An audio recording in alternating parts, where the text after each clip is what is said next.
Ser podcast. Las 7 de hoy por hoy. Ser podcast. Hola, muy buenos días. Fue el hombre que más poder tuvo dentro de la organización del PSOE, hombre de confianza del presidente del gobierno y quien se ocupaba no solo de la gestión del partido, sino de las negociaciones con Junts. Santos Cerdán, que salió de la cárcel hace unas semanas, compareció ayer en el Senado y su comparecencia se parece muy poco a la última que tuvo que declarar en sede parlamentaria hace 6 meses, cuando fue arropado por algunos de sus compañeros. Ayer, igual que Ábalos en su día, estuvo solo. Y usted ha venido hoy aquí solo. Hoy parece ser que ya nadie le da apoyo. Pero mejor en solo que caso, mal acompañado, no se preocupe. Mejor solo que mal acompañado. Pues eso. Su defensa le había aconsejado que se acogiera a su derecho a no contestar a las preguntas. No entró prácticamente a ninguna, pero aprovechó para defender su inocencia y negarlo todo. Santos Cerdán se presentó ayer como víctima de una conspiración de lo que llamó Estado profundo y lo repitió en 2 ocasiones. Mejor solo que mal acompañado. Su cara es la que aparece esta mañana en todas las portadas por el simbolismo político que tiene esa imagen, por la diferencia también con aquella última comparecencia. Han cambiado mucho las cosas. Cerdán insistió en que no ha habido, dice, financiación ilegal del PSOE, se desvinculó de Servinavar y deslizó que los audios que le incriminan están manipulados. ¿De quién y a qué intereses obedece de ser así un montaje de esos audios?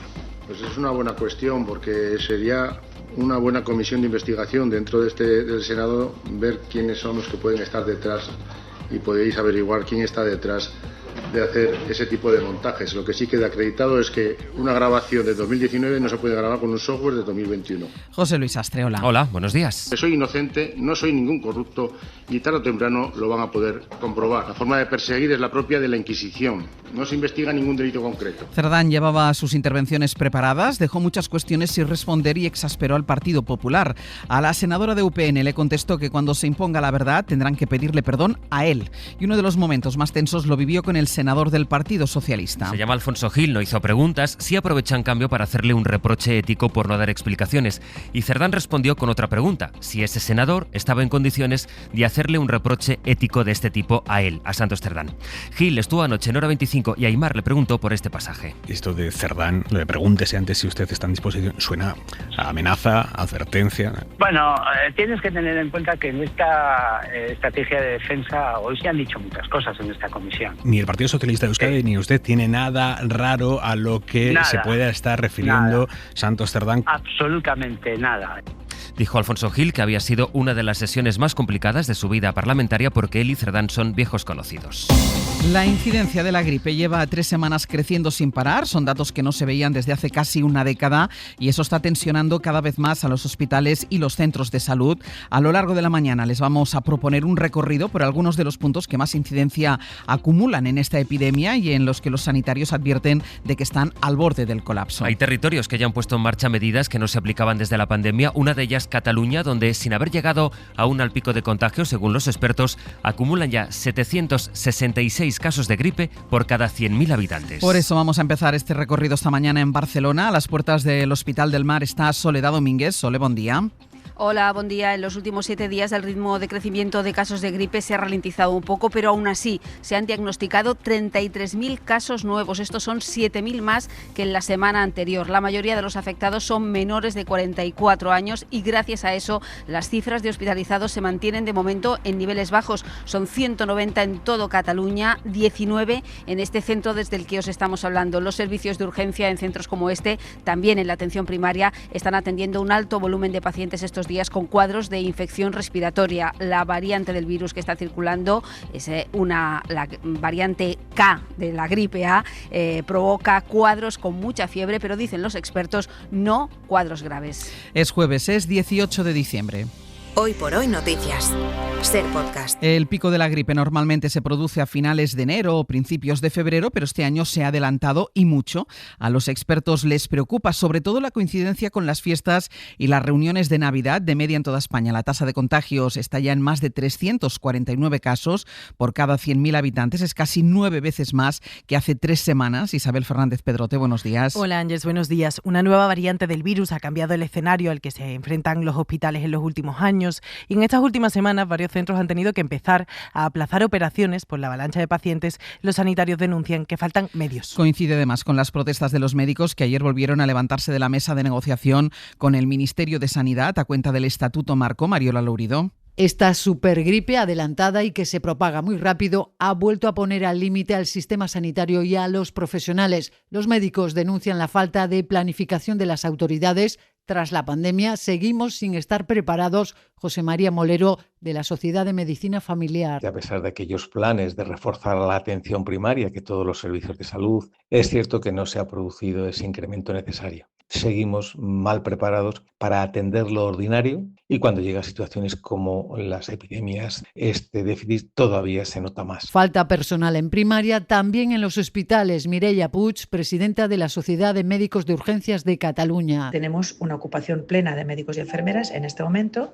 y el ámbito de urgencias es una falta crónica de profesionales, tanto médicos como enfermeras. Los sanitarios piden también responsabilidad a la población para ayudar a frenar la gripe y la saturación. Uso de mascarilla, vacunación y, si no es grupo de riesgo, no acudir ni a urgencias ni a la consulta médica, a no ser que empeoren los síntomas. Según los datos del barómetro sanitario del CIS, la satisfacción ciudadana con el funcionamiento de la sanidad pública se ha desplomado desde la pandemia. El 43% de los encuestados creen que las listas de espera han engordado. Hay que esperar de media casi 10 días para conseguir cita con el médico de cabecera. Para pruebas diagnósticas, la mayoría tienen que esperar de media hasta 100 días para una colonoscopia o una resonancia. María Manjabacas. La demora es tan alta en la atención primaria que en 1 de cada 3 casos el paciente tiene la cita cuando ya no la necesita.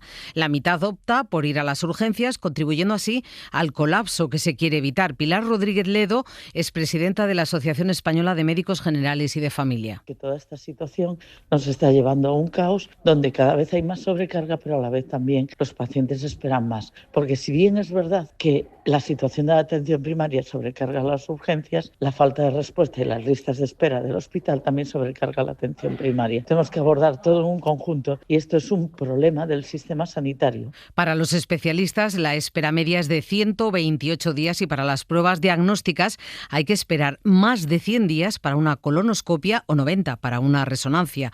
1 de cada 5 españoles considera que la sanidad pública funciona mal y necesita cambios. Las 7 de Hoy por Hoy. Ser Podcast. La Fiscalía ha pedido que se archive la causa contra Íñigo Errejón por la presunta agresión sexual a Elisa Mouliá. El juez propuso enviarlo a juicio y ahora el fiscal contesta que no presentará acusación. Considera que el relato de Elisa Mouliá es veraz, esos 3 episodios en los que Errejón le habría besado y realizado tocamientos, pero cree que no queda acreditado que Errejón supiera que no había consentimiento. Isabel Vega, buenos días. Buenos días. La Fiscalía ha pedido que se archive el caso por agresión sexual contra Íñigo Errejón porque considera que hay indicios y de hecho da plena veracidad al relato de Elisa Mouliá, pero no son suficientes para llegar a juicio. Entiende que no ha quedado acreditado que él fuese consciente de que ella no consentía los 3 contactos sexuales que luego plasmó en su denuncia. Así lo expone en un escrito al juez en el que anuncia que no va a presentar acusación contra el político y solicita el archivo del caso. También lo ha trasladado a la Audiencia Provincial, donde ha rebatido el recurso de Errejón contra el auto que le procesó. Defiende la decisión del juez, aunque no ve materia suficiente para dar el siguiente paso y abrir juicio oral. La defensa de Mouliá, por su parte, sí que ha presentado escrito de acusación. Solicita 3 años para el político, pero habrá que esperar tanto al juez como a la Audiencia Provincial para conocer si el caso llega finalmente a juicio. El presidente de Estados Unidos, Donald Trump, ha pronunciado esta noche su tradicional discurso a la nación. Todas las miradas estaban puestas en Trump, que solo 24 horas antes había anunciado el bloqueo de la salida y entrada de petroleros sancionados en Venezuela. Es un nuevo episodio de la escalada de tensión con este país. Horas antes de ese discurso se especulaba en Washington con un anuncio que complicara aún más la situación, pero ni siquiera ha hecho mención a Venezuela. Esta madrugada, el gobierno de Nicolás Maduro ha pedido una reunión urgente al Consejo de Seguridad de Naciones Unidas para pedir que se respete el derecho internacional. Trump ha aprovechado su discurso para responsabilizar a Biden de las dificultades económicas que atraviesa el país. Y ha presumido de su política arancelaria. Promete, eso sí, que 2026 será un gran año para la economía del país. país. De lo económico, por cierto, en España estamos pendientes de los ERE de dos grandes empresas. Amazon ya ha alcanzado un acuerdo con los sindicatos en Barcelona y en Madrid para el ERE que va a llevar a cabo en todo el mundo. Salen 920 personas. Por otro lado, Telefónica y los sindicatos van a intentar cerrar hoy mismo el acuerdo sobre el ERE del gigante de las telecomunicaciones. Todo apunta a que el acuerdo sindical está muy cerca porque han reducido la oferta final a algo más de 4.500 salidas. Eso es el 26% de la plantilla. Telefónica garantiza casi la plena voluntariedad, que era la principal reivindicación de los sindicatos. Pablo Anzola, buenos días. Buenos días, sí, y es que si los sindicatos suscriben esa propuesta final de Telefónica, el alcance del ERE en las 7 empresas españolas afectadas por ese expediente será de un mínimo de 4.554 trabajadores. Ese es el suelo del recorte porque la cifra podría aumentar en caso de que voluntariamente más empleados se acojan a ese plan. Desde el primer momento hemos defendido que la voluntariedad debía ser el eje central del proceso y que era imprescindible igualar, en la medida de lo posible, las condiciones entre todas las jurídicas, evitando agravios y desigualdades. Diego Gallarce, delegado de UGT en todo caso, y a pesar de que la negociación sindical ha conseguido salvar unas 1.500 salidas respecto a la propuesta inicial, el ERE adelgazará finalmente en un 26% la plantilla actual de Telefónica en España. Y todavía en la agenda del día, hoy en Bruselas se dan 2 citas importantes. La primera es la cumbre que van a celebrar Ucrania y la Unión Europea para abordar cómo financiar la reconstrucción. La discusión estará en qué hacer con los activos rusos congelados. Y la otra cita es la movilización masiva por las calles de la capital belga, en la que van a participar las organizaciones agrarias de los 27 países miembros para protestar contra la política agraria común. Hablan de una convocatoria histórica contra un plan que reduce las ayudas económicas.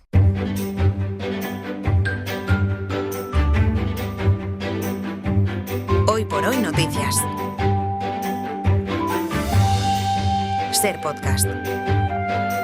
Vamos a contarles ahora algunas historias del ámbito local de Euskadi con Isabel León, Egunon. ¿Qué tal, Egunon? Y de Castilla-La Mancha con Ariadna Burgos. Ariadna, buenos días. Hola, buenos días. Voy a empezar contigo y con ese recurso que ha presentado la justicia a un anuncio en los medios de comunicación en busca de los acreedores del aeropuerto de Ciudad Real.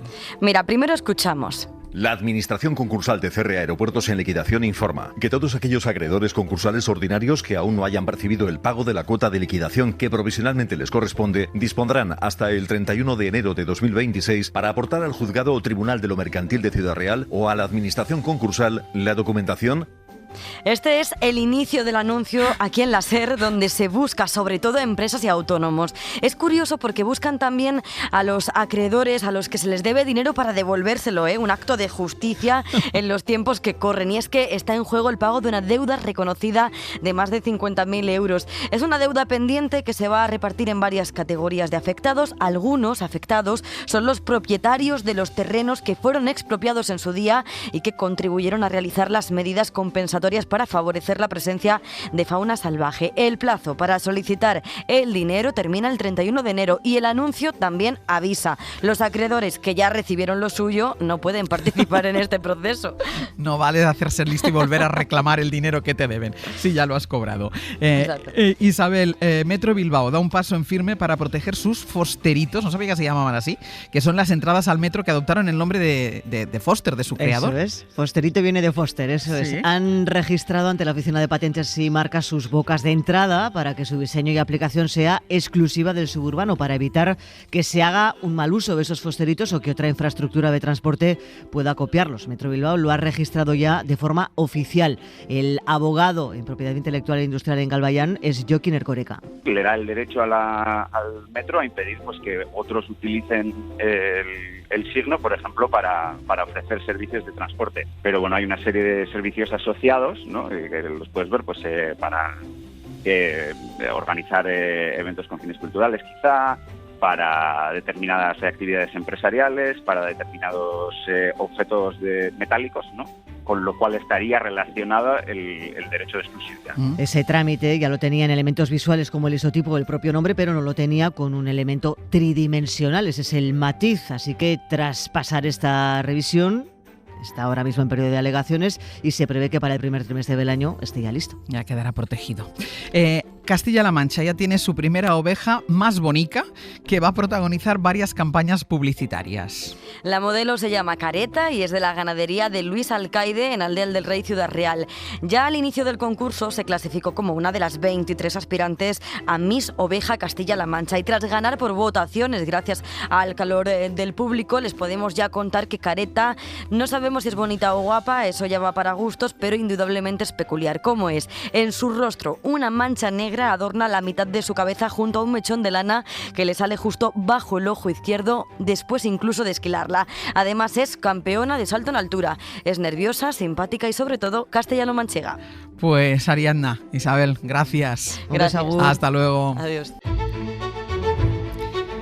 Y vamos ya con nuestra recomendación cultural para empezar el día. Hoy Dani de la Fuente nos trae una novela y su primera adaptación al teatro. Emilio Gutiérrez Cava nos recomienda leer Los duelistas de Joseph Conrad. Conrad es un escritor que abarca toda una serie de facetas, como podría adquirirlas Jack London en la literatura inglesa, o como en ese momento en el siglo XX lo puede estar ocupando Benito Pérez Galdós en la literatura española, ¿no? Y nosotros les recomendamos ver la primera adaptación teatral que se ha hecho de esta novela. La firma Javier Sauquillo y Gutiérrez Cava dirige. Y hay una visión, una mezcla en Los duelistas de romanticismo y de violencia, ¿no? De lo que es la guerra y de lo que es el amor. Y yo creo que eso está muy bien reflejado en la novela, está muy bien reflejado en la película y supongo que estará más o menos contado de otra manera en el teatro. Cuando Napoleón tiene a toda Europa enfrentada, la sociedad centra su atención en un duelo muy particular, en varios duelos que mantienen sus protagonistas, Faubert y de Hubert. Yo en el montaje teatral, Conrad y su mujer Jessie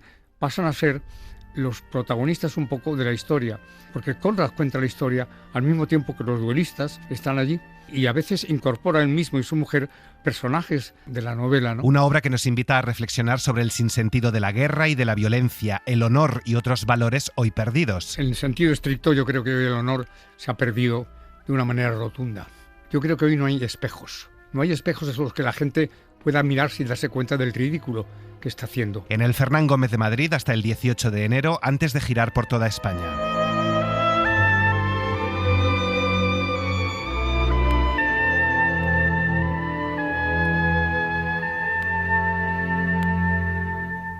Para no perderte ningún episodio, síguenos en la aplicación o la web de la SER, Podium Podcast o tu plataforma de audio favorita.